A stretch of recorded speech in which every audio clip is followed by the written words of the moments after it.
আজকে একটা কাহিনী বলবো আপনাদেরকে। কাহিনীটা হচ্ছে আমার প্রেমের কাহিনী।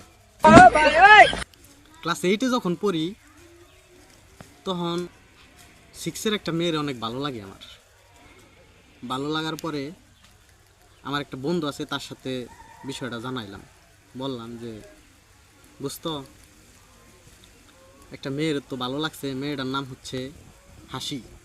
তো দোস্তরে বললাম, দোস্ত একটা মেয়ের তো আমার ভালো লাগছে, কিছু করা লাগবে, তোর একটু বইলা দেওয়া লাগবো বা আমার সাথে থাকা লাগবে। পরে হ্যাঁ, খুশি হইলো কথা হই না যে প্রেমে পড়ছি আমি, ভালো লাগছে একটা মেয়েরে। পরে কইলো যে কোন মেয়ে দোস্ত দেখায় দাও। পরে দেখাই দিলাম। দেখাই দেওয়ার পরে একটা চিঠি লিখলাম। চিঠির মাধ্যমে মেয়েটারে আমি আমার মনের কথা জানাইলাম।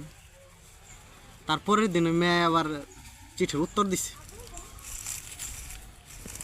উত্তরে পুরোপুরি রাজি হয় না আর কি, রাজির মতোই।